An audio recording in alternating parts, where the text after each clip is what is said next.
Hey, and welcome to the debut episode on our YouTube channel. This is Everything College Basketball in the Zone Press. We'll do our first debut here. We're going to focus more on the Indiana-Purdue rivalry. Got a big game, their first meeting coming up this Saturday. So let's go ahead and dive into it. Let's do it. Everybody knows historic rivalry. We've talked about in the past in the podcast. We've talked about Kentucky, Louisville, Duke, North Carolina, and in that same breath we mentioned Indiana, Purdue. Yep. So definitely, at least if you don't think it's the top one, it'd be the at least top three. It's a rivalry that dates back well over 100 years ago. Actually, their first meeting was March 2nd of 1901. Yep. Purdue, actually, there's not many teams that Indiana, especially in the Big Ten, has a losing record to. And let alone a double-digit losing record to. Yeah. Purdue owns, like most people wouldn't expect that. Purdue owns IU in the head-to-head series. They're leading 118-89. I didn't know that either. So It's because I think Purdue actually is the only school that Indiana, as far as a Big Ten rival, has a losing record to. Like I said, 118-89. That's domination. But a lot of those, in all fairness, came from like the early 20s all the way up to like 1940, right before Indiana got real good with Branch McCracken and won their first title. Then Indiana went on a string there from the 40s until, the mid-80s there where they were dominant and kind of got a lot of those wins back. It's a rivalry that's near and dear to us growing up here in Indiana.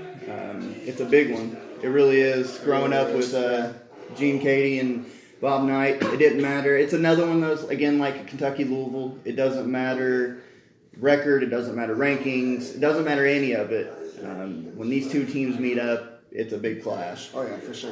Running across a couple quick historical facts here. Obviously, Indiana's got the 5 titles, Purdue with none. That's a big point of contention if you're an IU fan. I always like to bring that up.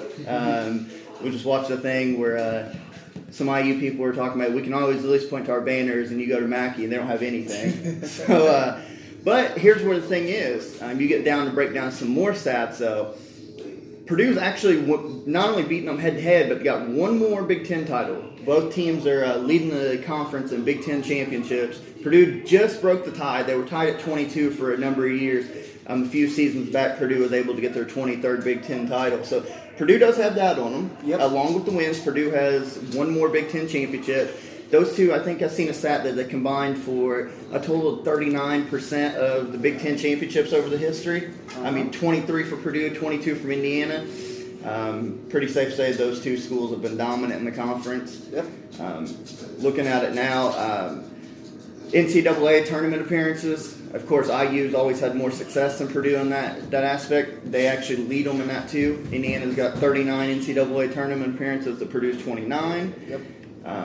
And again, we go back to, it's so weird too, because Indiana, I guess, would be the more historical program if you look at it, from all-time wins, championships, just banners in general. Yeah. But in conference, Purdue has the edge over them. Purdue's got, the Big Ten tournament championship started in 1999, so it hasn't been around in a long time, but Purdue's they've actually won one, and Indiana doesn't have any. Yeah. It's weird when you start breaking this down. You go All-Americans. Of all the great players IU's had in their history, you think about some legendary people. When you go down to first team consensus All-Americans, Purdue's got 46, Indiana's got 42. Yeah. We're talking like Purdue's never had great players. Purdue's had some really great players. Oh, yeah. But Indiana's more well-known, you know what I'm saying? They're more well-known with their players. Both have at least, one player of the year in the nation? Yeah. Purdue's, I know for a fact, was the big dog, Glenn Robinson.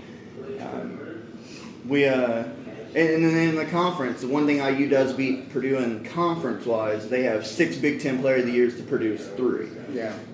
But it is kind of crazy just looking back on all that. We talk about the history of IU and all their banners again, and Purdue, head-to-head, everything in the conference, kind of dominates them in a way. Which is wild, yeah. That really is weird. Because even you talk about Duke, Carolina, everything's so close. Like, there was a stat, was it last year's games going into last year? That in the previous 100 meetings, they were like 50 and 50. I mean, real close, real even. It's like 1 year Duke wins, 1 year Carolina wins the conference. Yeah. But to see that Purdue's got more wins head-to-head, Purdue's got more Big Ten championships, Purdue's got a Big Ten tournament title, more All-Americans consistent first team. Mm-hmm. It's weird, isn't it? It really is. It really is. It's like it's almost like Purdue either is just good for the conference and has extremely bad luck in NCAA's, or I almost think they're cursed come NCAA tournament time. Yeah,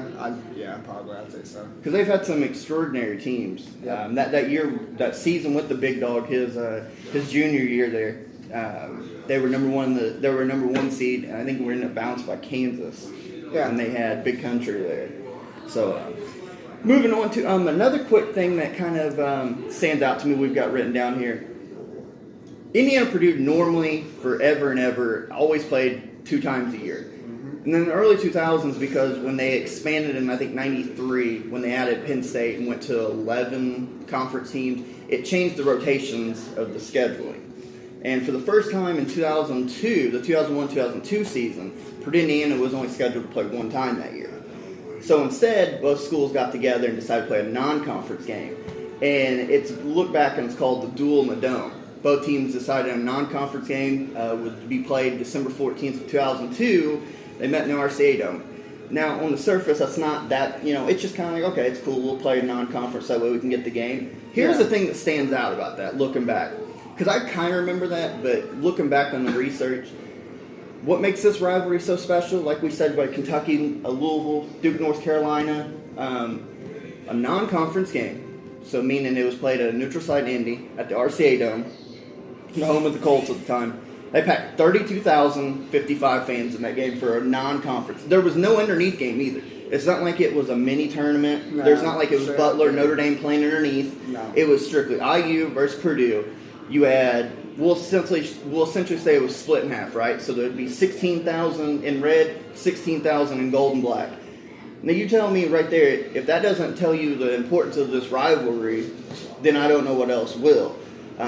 IU was able to actually, they're ranked number 7 at the time, is actually able to hold off Purdue in that game. But 32,000 fans in the middle of December for a non-conference game, just a one-off. Again, nobody else playing underneath, wasn't a Final Four. 32,000 fans to watch that game because the Big Ten didn't schedule and play twice that year. Which is crazy because I didn't know you could schedule non-conference games like that. Against a conference? Yeah, a conference game. I had no clue. Interesting fact, but 32,000 is a lot of people for a college basketball game. Yeah, I mean, it shows the importance of the rivalry. And you go anywhere in the state, and I think, especially when I was growing up and then like generations before, and it still is, it's not that, but you would say IU or Purdue. If you're an IU fan, hate Purdue. If you're a Purdue fan, you hate IU. But when those two teams met, especially back in the days when it was Katy against Knight, it was something special to watch. I mean, it really was like I guess you would call it like a blood feud. Like, yeah. you would, if you were an IU and you went up to Mackey Arena up in West Lafayette, you good luck wearing red up there. And then vice versa. If you came down to Bloomington wearing gold and black, you're liable to have your tires slashed and all that craziness.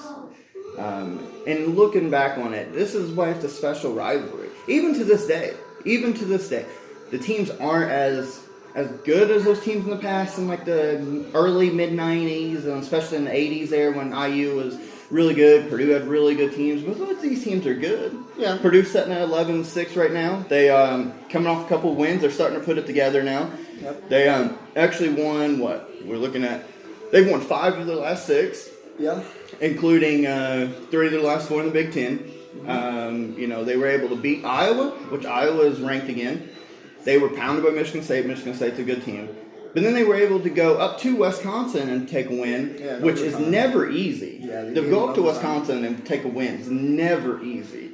And then they followed it up a couple days ago beating Rutgers. So Purdue's coming in on one end of the spectrum. Purdue's coming in this game playing with a lot of confidence. They've got Ryan Klein shooting well.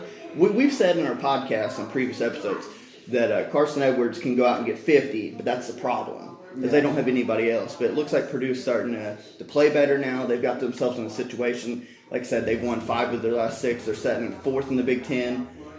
Indiana, on the other hand, is coming on the other end of the spectrum. Yeah, 3 game losing streak. Yeah, they've dropped 3 in a row. They've lost to Michigan. They've lost to Nebraska and Maryland. And the Michigan loss, nothing to be ashamed of. I mean, really, if you want to look at all three of these teams ranked, Michigan's probably the best team in the country.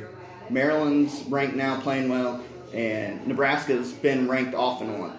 So there's really not a lot of shame, but at the same time, Nebraska was at home. Mm-hmm. Michigan, you got ran out the gym up in Michigan. And Maryland, you just played bad. Indiana's come in struggling, kind of limping into this game. Oh, yeah. But the thing we just said about the rivalry games is a win in this can change your season around. For sure, yes. I mean, if IU was to go up to West Lafayette on Saturday and pull out a win, it's able to bring some momentum that's much needed at a time when they really need it. Oh, yeah, they definitely need this. And, I mean, they got players. We all know Romeo. Romeo's carrying them offensively. Fennessy's back. Rob Fennessy, before his injury, was playing as well as any point guard in the conference. Really setting the tone for him. He's back, but he's not he's played 2 or 3 games, but he's not fully back, I don't think. He don't look the same. Indiana's problems all year is turnovers. They turn the ball over like crazy right now. Yeah, that and slow starts to stop the game. Yeah, and well, that's true. You can't, especially in a rivalry game, you cannot go on the road and find yourself down 10 points at halftime. Can't. And Purdue under Matt Painter is known for their defense. They will get after you. That's a tough place to play. This rivalry, like I said, Purdue's coming in on a win streak, Indiana's sliding, but a win for the Hoosiers can catapult them back to where they want to be, and a loss for Purdue could send them in a tailslide. That's how crazy these rivalry games are, especially this one. Yep. Just the kind of, drive home the point, too. You talk to anybody in this state that grew up, around the Indiana-Purdue rivalry, and they'll have stories to tell you. I mean, you'll hear, I remember watching the game in '85 when Purdue came to Indiana and Knight got the technical and threw the chair across the floor. A Purdue fan will tell you, hey, I remember when Indiana was number 1 or number 2, top 5 in the nation, came up to Mackey, and we were able to put it on them. There's stories for everyone. Oh, yeah. And whether you're on the Purdue side of the fence, you're on the Indiana side of the fence, you're always going to remember when these two teams play because it's that important and that special.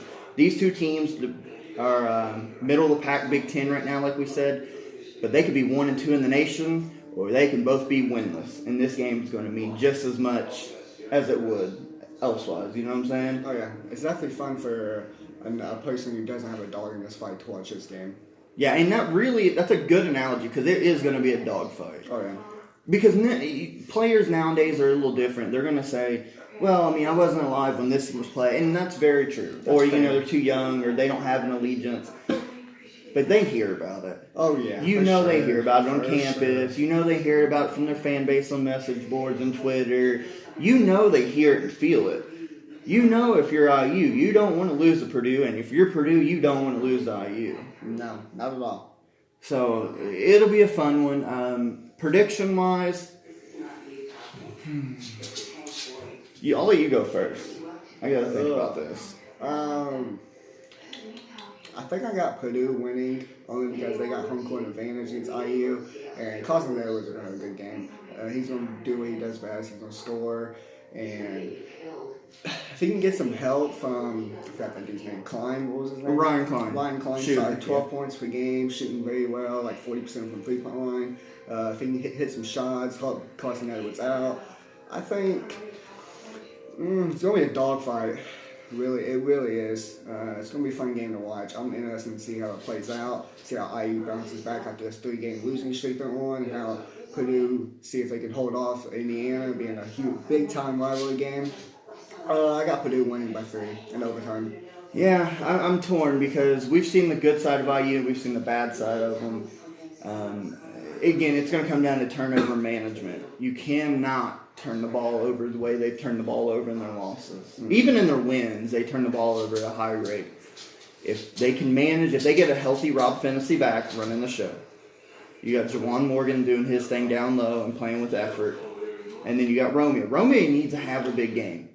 He's due for a big monster game because we've seen Carson Edwards go off for 40. We've seen other players across the country, Marcus Howard for Marquette, go off. Yes. Romeo's got that type of talent where he can go for 50 if he wants to.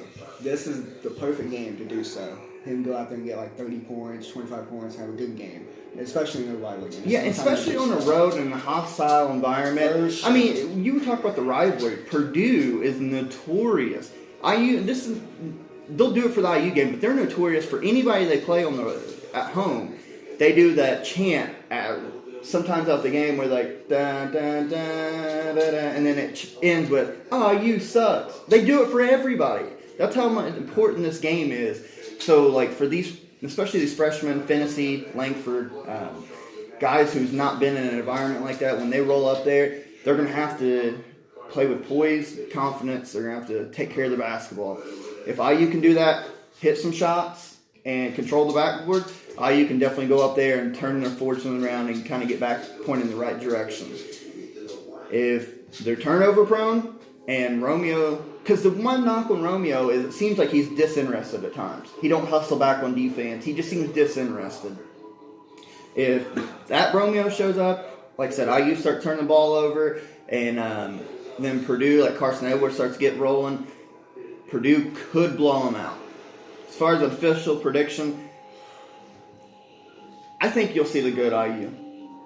I think you're going to see Romeo show out. I think Finney's going to be back playing well. And I think there's going to be an underlying person that, because we know Romeo Finney and Juwan Morgan, I think IU's going to have a fourth man step up and make a play. I think it's going to be a close one. We'll say IU 71, Purdue 66. Yeah, I can see that. As a fan of this, as a fan of college basketball and a fan of this rivalry, I'd like to see it go in triple overtime. Oh, hell yeah. Be up in the high 90s, something like that. I don't care who wins. Not a fan of either team, but I just hope for a good game. Could you imagine if Purdue does win and goes up 119 to 89 over IU? Jesus, 31 wins. That's crazy, ain't it? Yeah, but IU guys like 5 titles now. Yeah, that's a big if. That's what matters. That's a big if. Well, hey, I think it's time to wrap it up. This has been a good first episode. Again, we're going to start doing these on YouTube. That way we have a YouTube presence, so go along with the podcast. Don't forget if you're just now finding us through the YouTube, go to facebook.com/group/everything college basketball. We've got game threads. It's activity. Anything you could ever want. We've got a diverse community. Yes. And Peyton, where can they find the podcast? You can find the podcast on Anchor, Spotify, Stitcher, Podbean, SoundCloud, Google Play, Apple Play, and Apple. Yeah. And just search up Everything College Basketball. If you want a direct link, we'll have the link in the description. Yeah. So make sure you're smashing that like, share this, favorite, so that way subscribe, so that way when we make videos, you get the notification. But I think that's it for now. Quick little synopsis on the IU Purdue rivalry, and we'll see how it plays out on Saturday. I think for that, I'm Josh Burton. I'm Peyton Burton. And we're out of here. Boom!